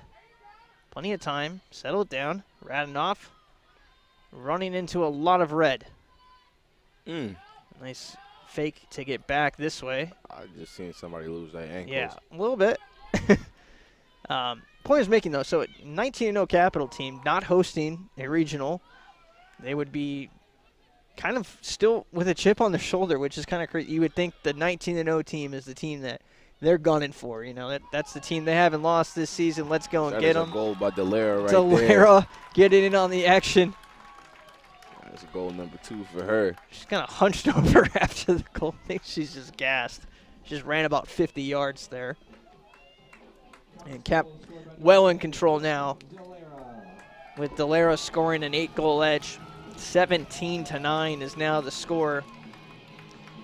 And again, you would expect a lot of teams, if Cap's 19-0 in the tournament, you would expect that team to be the one that's everyone's circling. Let's get this team. Let's give them their first loss.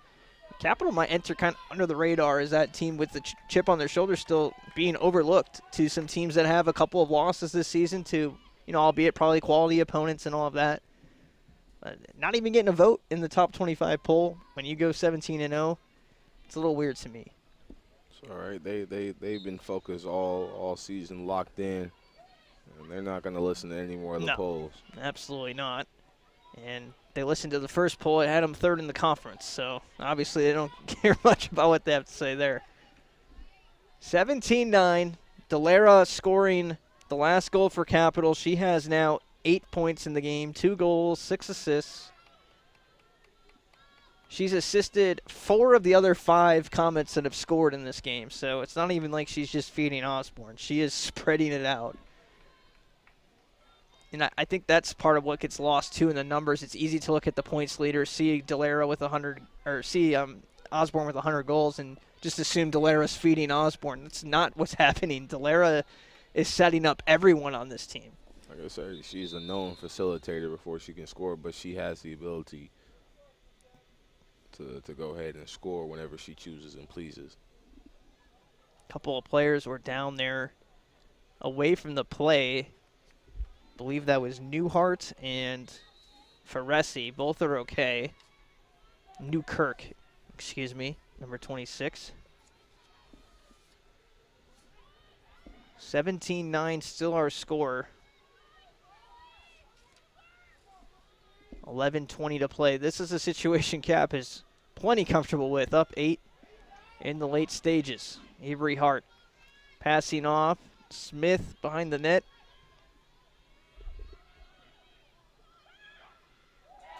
And with contact, too. Kanowski scores, but she's grabbing her head.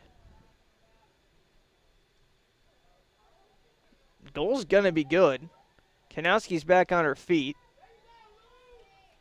And Kanowski's goal is good. Kind of took the wind out of the sail there when she was a little hurt after the goal, but goal scored by Kanowski, and that's number 6 for her. She's going to shake. Hey, she waved down the coach, said, I'm good. And she's going to stay in and play. That's a true champ right there. No player on either side has come out of this game yet. Save the yellow cards.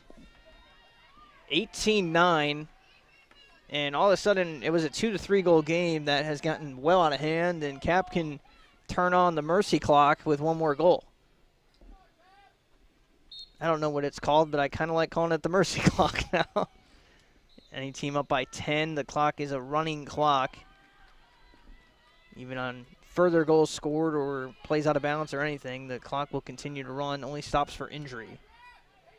Regal trying to prevent that from happening. There's a Searles double team. And they're going to give possession to Otterbein still. Going to take a miracle here for the Cardinals if they want to try to flip the switch. You got to do it now. Interesting move there from Buchanan. I thought she tried to shoot it behind her head, but it was just a fake. And it did give her a little bit of space to get a pass off at least.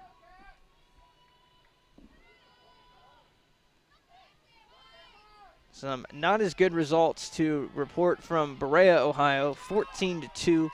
Baldwin Wallace on top of Capital. Looks like they will advance to the OAC Championship. The Comets did at least pull the upset off of, well, maybe not an upset, but a road victory in the playoffs against Otterbein last weekend. Just remind you, it's Coach A.J. Smith's first year and what he was able to do with this program, and they finish off, what was their final record on the season? 9-9. So, yeah, they got there. A lot of losses by 2 or 3 early in the season. They had a litany of injuries and finally got healthy right about conference time. And they showed some flashes when they're healthy and have everybody what they can do. Unfortunately, they haven't had a whole lot of opportunity to do so. Checking on the men's tennis team as well. In their OAC men's tournament, they lose to Baldwin Wallace as well. Number 2 doubles for Capital, Alex Stout and Spencer Searles. No relation to the Searles here on this team. Winning in doubles. Cap also got wins in number 3 singles with Spencer Searles, Colin Welsh in number 4 singles, and one more here. I'm trying to find where it is. Number 6 singles went unfinished. Aaron Askew was winning, but match ended there.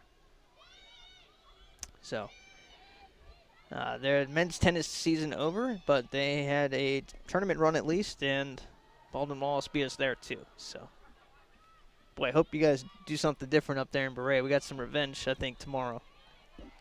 Indeed. As we've seen, a clear push, no call, as Page was down to the ground, but yet no whistle. It's been a physical second half. Page back into the play, and now a whistle. Who are some names to watch tomorrow in the track events and the field events? In our long jump pit, we have Dan Campbell, Olivia Humes. Tomorrow's a lot of the open events and the field events. You want to look at Zion Park and Bella Hayward in the pole vault area. So make sure to tune in with that. That's a phenomenal score. Just pushed down. Katie Page taking a page out of that book, making it a 10 goal lead. That will keep the clock moving here now as well. You call it the what clock? The mercy clock. The mercy clock. Well, let's see if it shows them some mercy. Timeout taken by the Cardinals to stop the mercy clock and try to turn it around here in the final 7 minutes, but I think this one is well in hand here for the Comets, and 18-0 on the horizon in about 8 minutes. Stay with us. We will wrap it up in just a few minutes.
Reminder, after the game, we will be talking to some of the players here up in the broadcast booth, so stick around after this one's over.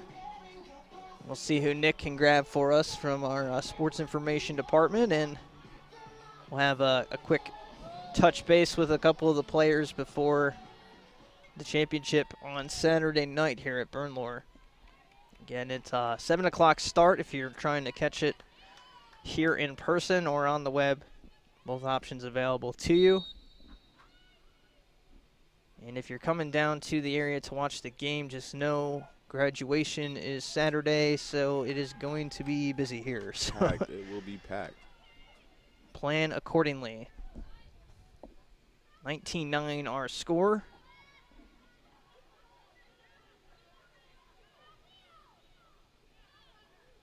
A number of the players on this team will be graduating that day, so that's a pretty cool day. You graduate from college and potentially win an OAC tournament all in a span of about 5 to 6 hours. Osborne. Of course, she wanted to take that shot. Well, she's going to get a better one instead. There it is. I love how they just tried to bully her down low, but she showed them who's real boss. She just resets, and it's when she squares up on you, it's over.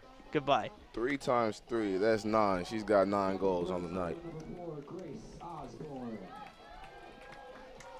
Osborne with 9. Otterbein with 9.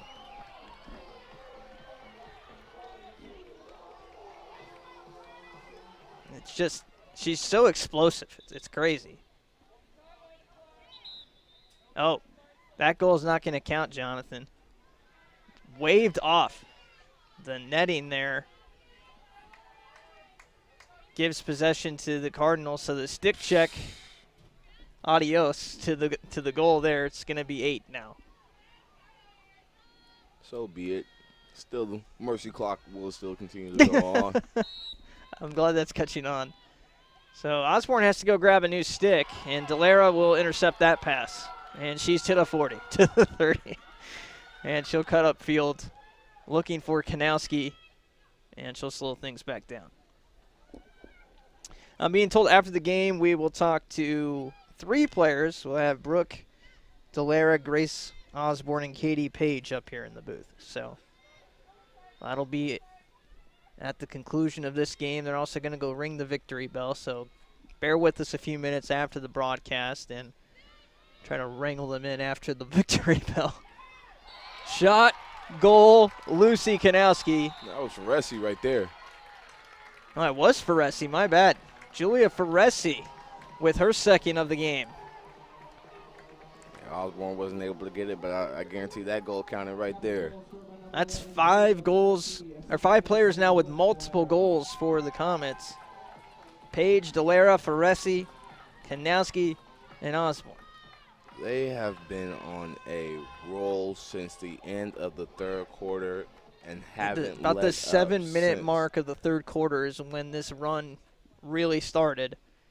And again, it was when all these other scorers started to pitch in. It has been an 8-0 unanswered. That's 8 goals unanswered. So what happened to that energy? There was a lot of energy that was there in the first half, and the Comets were able to find a surge of just a second surge of energy just to get them going, and it's in their favor. Had to kind of kick some of the rust off, clearly. In the first 7 minutes, they scored 1 goal. And even at halftime, this was a 2-goal game. The final score of this one's going to look like Cap was same old Cap in this game. They've been same old Cap for about 20 minutes, and that's about all they needed today.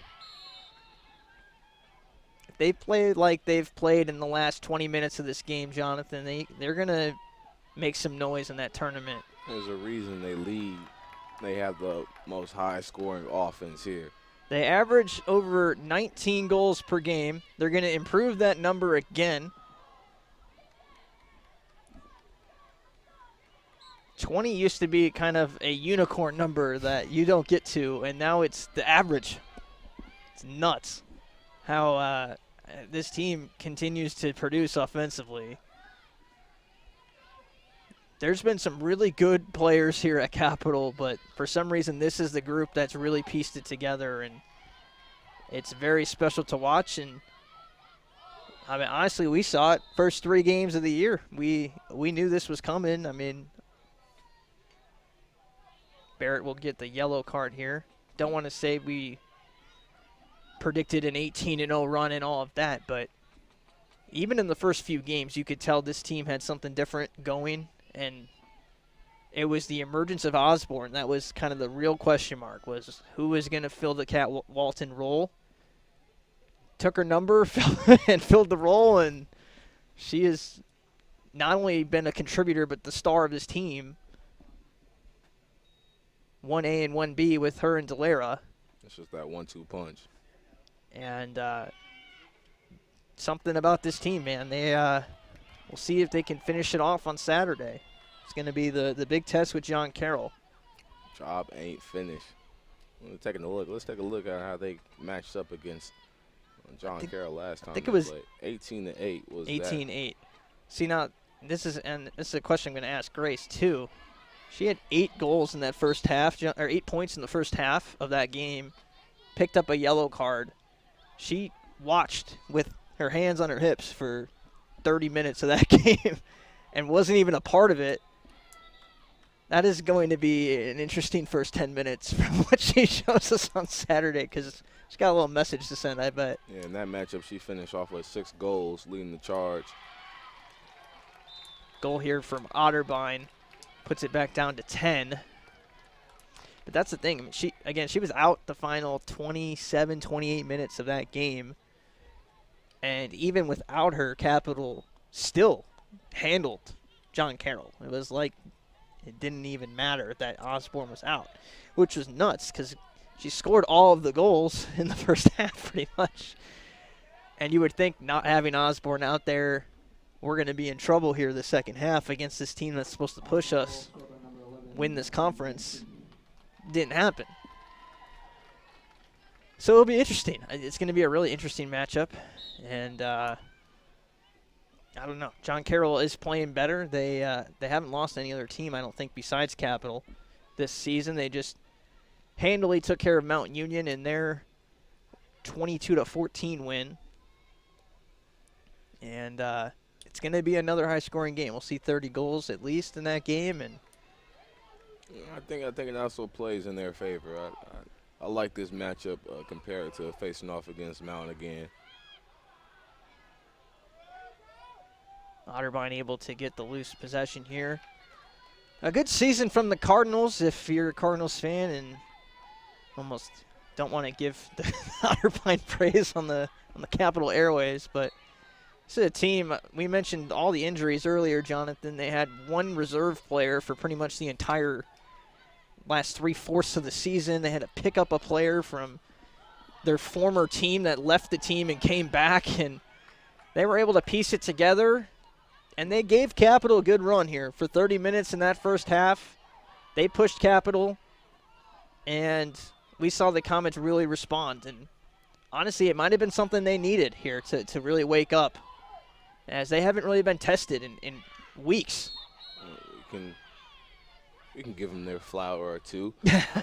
Under Coach Griffith, this is her first season, and being able to come this far into the semifinals and taking down Baldwin Wallace just shows you that her team's got a lot of promise, and it's only up from here. Yeah, and like I said, I mean, giving Capital that little gas push here at the second half, as Keene puts the exclamation point on it with the save. Cap is going to double up Otterbein. They're going to be 18-0, another 20-goal effort, and the Comets are going to the OAC Championship here on Saturday night. Still a perfect season. The season ain't over yet. That's perfect. Pushing P to the max. John Carroll is up next on Saturday night. We will see them here at 7 o'clock again. And stay with us. The team's going to meet here with the coaching staff and go ring the victory bell, and then we're going to grab a few players and interview them here up in the booth and get some thoughts from them on this one, on the season in total, and what to expect in the John Carroll game and the NCAA tournament Coming up, if they win on Saturday night, it would be Capital's first ever trip to the NCAA tournament for the women's lacrosse program. So a lot to play for here on Saturday night, Jonathan. I think that, hey, this is the year. It's now or never. And I'm telling you, the mentality from the jump from these women from the get-go has been, we're here to win. And they've shown that. And they're still not getting the praise. That's just even more. You adding more flavor to their chip. You used to talk about having too much dip on their chip. Nah, they got plenty of dip on it. And they're going to keep digging and ensuring that, hey, we're going to cement our name here and let them know we are that team. They are that team. Both teams lining up, shaking hands here, and the Comets will go celebrate their victory. Stay with us again in a few minutes. We'll have Brooke Delera, Grace Osborne, and Katie Page up here to talk with us for a few seconds and get some thoughts on the season in whole. 20-10 win for Capital here tonight. They'll be going to the OAC Championship on Saturday night, and we'll be right back with our player interviews in just a few minutes.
Welcome back to Bernlohr Stadium again. 20-10 victory for Capital over Otterbein. Jonathan and I will be talking to Katie Page, Brooke Delera, and Grace Osborne in a few seconds. They're making their way up here through the bleachers here.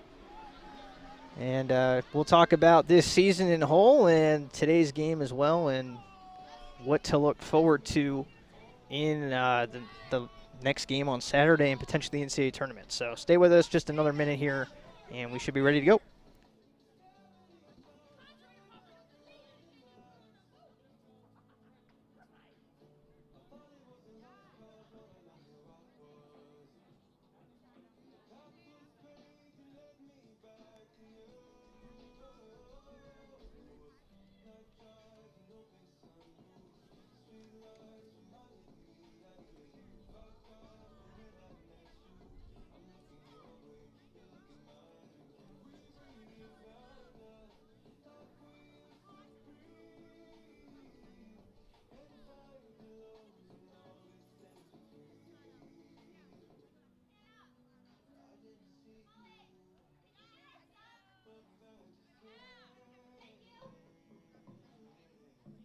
Molly.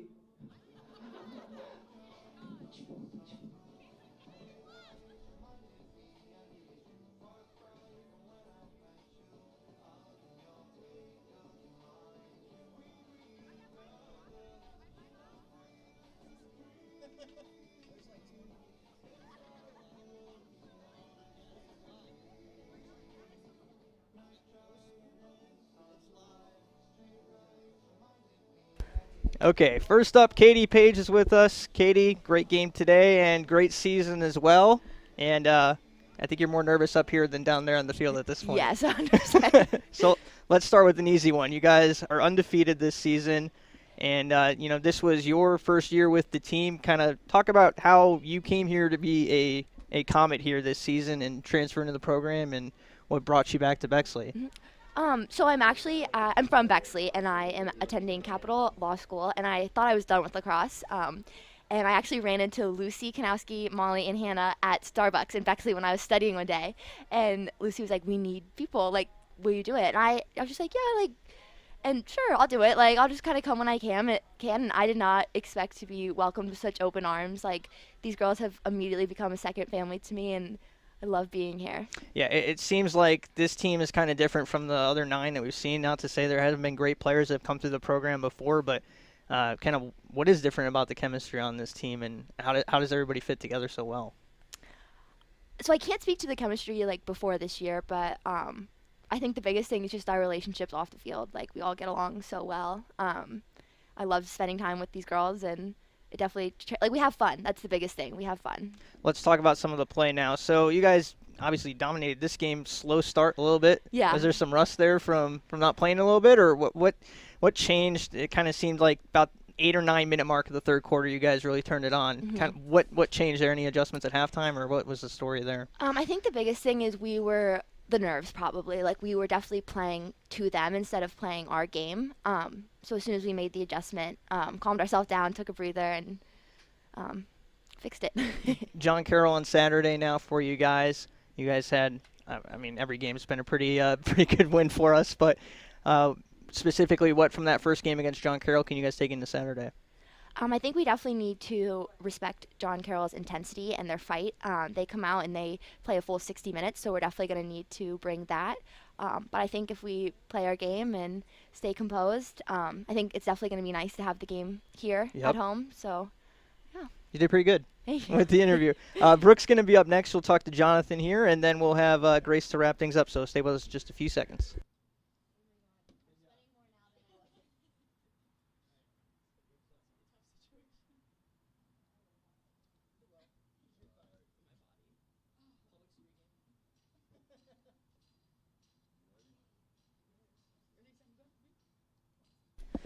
Alrighty, we're tuned in here with the Golden Child herself. You know who it is, the GOAT, Brooke Delera. What a game, what a game.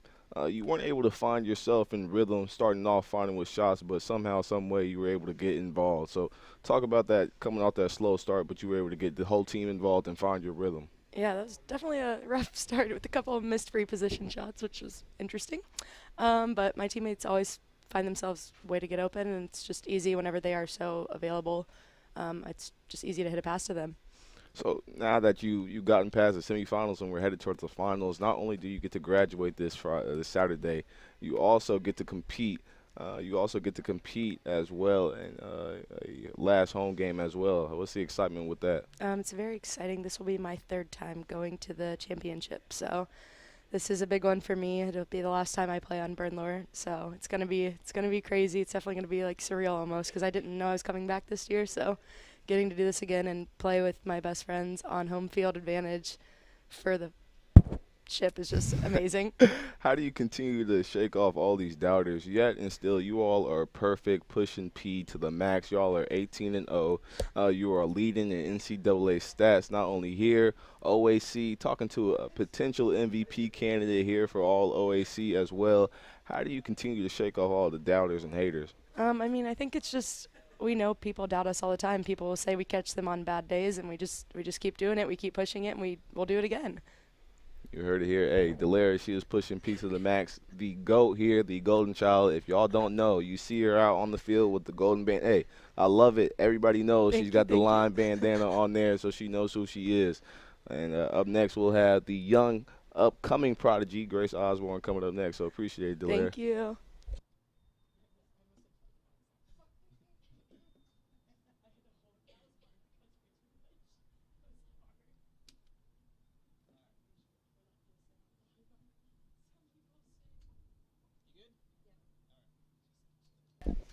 Okay, wrapping it up with Grace Osborne now. And Grace, you guys, another big win, another big game for you. Looked like you were one of the seniors out there as a freshman. Why were you so comfortable today playing in such a big spot? I feel like just being with a team that is like a family just makes you comfortable in the field, even in like big situations like today.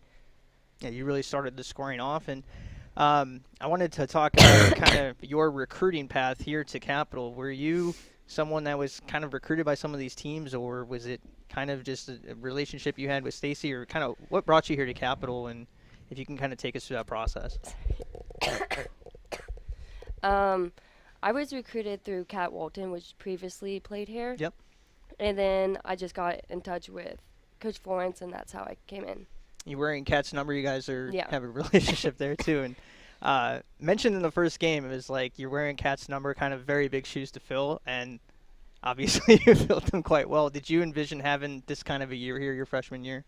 Not this big of a year, but definitely close to it. Yeah. John Carroll coming up for you guys, and as you collect yourself here. That was kind of a frustrating game for you. You had a really big half in the first half of that game, and then picked up your second yellow, which I didn't even know was a rule until this year. I've been doing this for 9 years and haven't seen that. And then Lucy gets one 2 weeks later, which is just nuts. But going back to your game against John Carroll, up and down, to say the least. You had a huge first half, and then you're sitting on the sideline kind of cross-armed. 2 points off of that. One, the team really picked up around you with you not out there, but what was that like, kind of not being able to play in a game that was such a big game for you guys, and how much of that carries into Saturday? It definitely sucked being on the sideline, but I knew my team could pull through with it, so I was just there trying to be the biggest support. It pulls me into Saturday because, I know I will be on the field. I won't make the same mistakes again, and I'll be with the team, and we can definitely pull through on Saturday. Saturday will be the OAC Championship. You guys win. It'll be the first time this program goes to NCAAs. How much do you guys talk about that, and kind of how do we wrap this up on Saturday? We talk about it somewhat, but we just face each challenge one by one, and we know we can go. We know we are going. So this Saturday, just go out, play our game, and we'll be good. Good luck to you guys. We hope you guys do it. It's been a fun season to watch, and you especially having a big year with the goal scoring. It's been fun to watch up here, and we wish you luck on Saturday. Thank you. Yep, thank you. Thanks to Grace. Thanks to Katie and Brooke as well for joining us after today's game. Again, Saturday will be the OAC Championship, 7 o'clock here at Burnmore Stadium. And we should get things started on the air at 6:50 if you're unable to make it out to Bexley for the ball game.